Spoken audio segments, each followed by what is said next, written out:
welcome back to my channel. Welcome to my monthly book video. Apologies, it is a little bit late. I think this is the latest I've done a book video.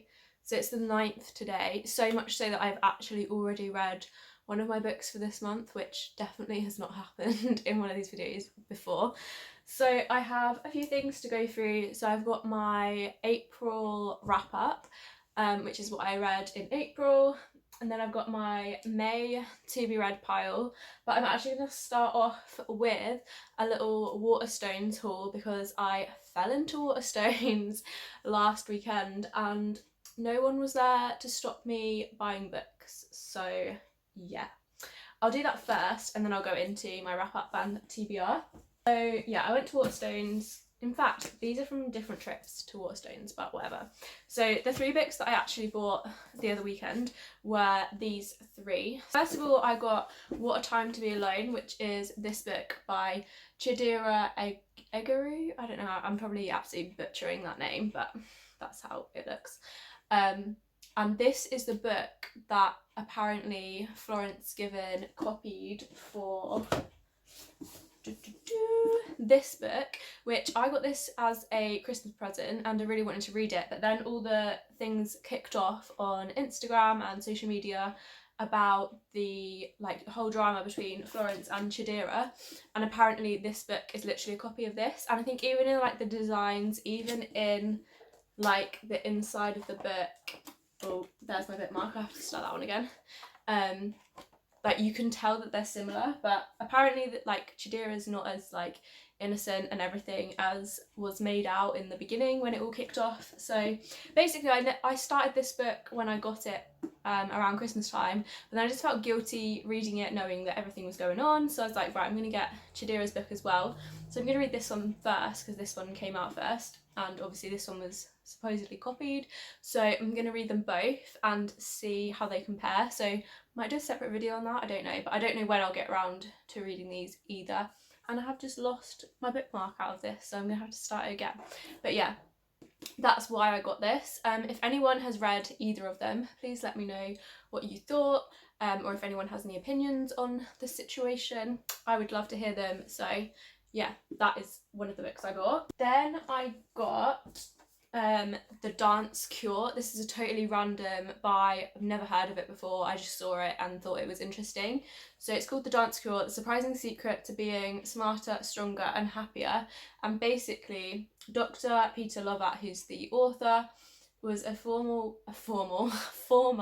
professional dancer turned dance psychologist and has spent 2 decades studying why we dance and what it does for us. So it's filled with case studies and research, dance history, and I just think it's going to be really interesting because obviously if you don't know, I'm a dance student. I want to be a professional dancer, so I'm really interested to read the case studies and all the research side of things. So in the neck. Yeah, so that's why I got this. I literally just picked it off the shelf and thought it looked interesting.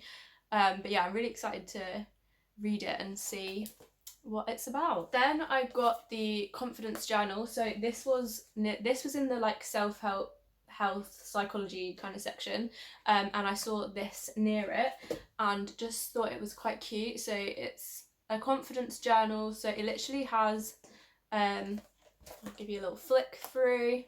Has quotes, little activities you can do, things to spark confidence and things. And I thought it was just a nice thing, there's body confidence, how to lift yourself up, about role models, how to act confident, and I just thought it would be a nice little pick me up. I'm gonna start filling it out little by little and see where it takes me. Those 2, and then I went to Waterstones a few days before Beth O'Leary's new book came out, so I actually went back to the shop a few days later to pick this up, and I'm literally so excited to read it. The Switch is in my wrap up, so I'll talk about that, but I've read both of her other books now. The Flatshare was my absolute favourite book of 2020. So yeah, I'm excited to read this. I am a little bit annoyed that it's in hardback, and I wouldn't normally just buy a new book on its release, like for the sake of it, but I already own the Flatshare and the Switch, so I thought I'd complete the collection, and they are the kind of books that you can like reread, and I feel like I will go back to them, so I feel like it's justifiable. Yeah, I'm just annoyed that it's hardback because my other two are paperback, and also I just don't really enjoy reading hardbacks. I just think it's like really big and bulky. You can't really take it with you anywhere. But yeah, I'm so excited to read this. So that is my little Waterstones haul. And now we will go into my what I read in April. So it was 3 books again, which was kind of my target. So I'm happy that I managed to reach that again this month. The first book I read was Adventures for Your Soul. It has a bookmark in it because my flatmate Hannah is currently reading it, and I had to just go steal it from her bedroom to talk to you guys about it. It's very flimsy. This is one thing that we both said. We're like, why is it so flimsy? But I really enjoyed this book. It's very like practical. It gives you things to do. It's a self-help book, and it's all about just like achieving your goals, like working out what you want in life, like quite deep things. But it's 21 ways to transform your habits and reach your full potential, and it gives you like journaling prompts, meditations, things like that to like actually think about and do.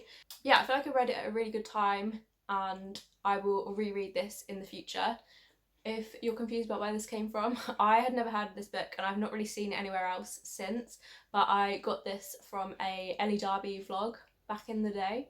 I was watching all her old videos, and when she was really into like reading self-help books and things like that, I literally noted down all of them. And this is one that I got off Amazon earlier this year. But yeah, I really enjoyed this. It was quite a long read. I've also like, what is this called? Dog ear? Is that what it's called? Where you fold down the page? I've done that on quite a few pages to like come back to. But yeah, there's a lot of valuable information in this, I would say. Next up is The Switch by Beth O'Leary. Again, I don't know if this came before or after the Flatshare. I'm not sure, but it was on offer. I've wanted this book for ages, but it was on offer on Amazon, so I just ordered it on a bit of a whim. But then it suddenly creeped its way to the top of my TBR, as they do. But yeah, it's not what I was expecting. Like, I didn't think The Switch to be... In fact, I think it even says it on the back. I just didn't read I never read the blurb or the back of the book or anything. I just go in blind and start reading it. But yeah, it's about a girl who switches places with her grandma. So they literally switch lives for like 2 months, I think it is, something like that. And it's just brilliant. Like, I just loved it. It's such a quick read. I think I read it in like 2 or 3 days, and I would give it 5 stars. There we go. I think I actually enjoyed this maybe even a little bit more than the Flatshare, but they're very good. Like, I didn't think that it would beat that, and it definitely did. Well, they're at least on a par. I really enjoyed them both a lot. So I would highly recommend. It's a very like easy, light-hearted read, and yeah, I cannot wait to read The Road Trip. So then the third book I read in April is Sarah Harding's Hear Me Out. So it's her autobiography. She started writing this when she got a breast cancer diagnosis, and it kind of follows through, like she references it back at the start of each chapter, kind of like where she is, like how she's doing, things like that. If you don't know, Sarah Harding is a former member of Girls Aloud. And if you don't know me, I am a huge Girls Aloud fangirl. They just have a place in my heart. Like, Girls Aloud is just my childhood. It was my first concert I ever went to. I was literally obsessed with them. I have Cheryl's and Kimberly's book, like when they first came out as well, so completing the collection. Just waiting on the other 2. But yeah, this was a really good read. It was quite difficult to read at times, obviously because of her situation. It's quite hard to hear like one of your childhood, like just someone that you looked up to and loved in your childhood saying that like they're gonna die soon is not the most enjoyable. But I really enjoyed all the stories from like back in the day, like when they were on tour, all things like that. So all in all, it was a good read, and she leaves it on a positive note. I think she got some like good news at the end that her tumour was shrinking. So it's not all doom and gloom, but obviously you kind of have that in the back of your mind when you're reading it, and that was difficult at times, but again, and it has sections of, I think it's Cheryl and I want to say Nadine. Yeah, so there's a section Nadine on Sarah and Cheryl on Sarah, and it's like their little tributes to her. And yeah, I really enjoyed it. I read it pretty quick. It's not the longest book. The text is quite large. But yeah, it was just a quick read and I enjoyed it. They are the books I read in April, and now we're going to go on to my May to be read pile, which includes a book I literally finished this morning, but like I said, it's currently the 9th of May. I'm hoping to get this video up soon because otherwise it's going to be a bit out of date. But I just finished reading Bridget Jones' Diary. I'm not going to talk about it now, I will save it for next month's wrap up, but I was super excited to read this. Obviously, if you've watched previous videos, you know Bridget Jones is one of my favourite films, and I recently made Hannah watch them all and she liked it, so it's all good. But yeah, I was a bit sceptical about reading the books because any film that I've seen first and then read the book, I was disappointed by the book. So yeah, I was a little bit sceptical. Yeah, I won't say what I thought because that's next month's video. But yeah, I'm also disappointed because I have this cover which literally does not match any of the other covers. Let me show you one of the others. So this is what the other ones kind of look like, and then this is this one. Like, they do not match. And then when I was in Waterstones the other day, I found that they have new covers and they're so cool. But if I can find a picture, I'll put a picture here. But I just really wanted them books, but I'm like, no, I've just bought them all and none of them match. So yeah, I was a bit upset about that. But anyway, next up, which I think is the next book I'm going to read, is Grace Beverley's Working Hard, Hardly Working. This got released in April and I had it on pre-order. So yeah, it's a nice little thin book. I've seen so many good reviews of this on social media, so I am very excited to read it. It's tips on boosting productivity, finding your purpose, avoiding burnout, and self-care.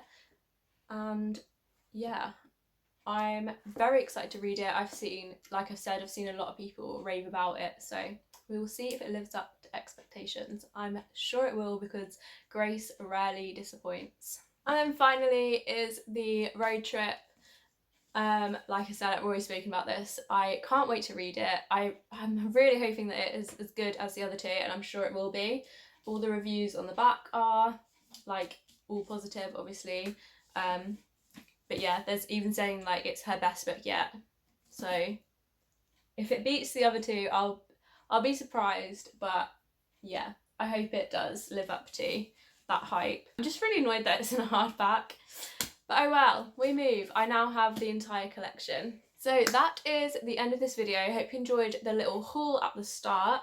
And let me know if you've read any of the books that I have mentioned, what you thought of them, what's on your TBR, any recommendations for me, because you know I don't have enough books. My windowsill is really getting rapidly taken up by books because I've already filled the bookshelf. Like, all of these books that I've just shown you also fit on there, and it's just gonna eventually end up taking up the entire windowsill. But oh well, what can you do? So that's at the end of this video. If you liked it, please give it a thumbs up, hit the bell icon and subscribe so you don't miss any future videos. Like I said, I do a book video every month, which is just my wrap up and TBR. There might be the odd other book video, but yeah, hope you enjoyed and I will see you in the next video. Bye!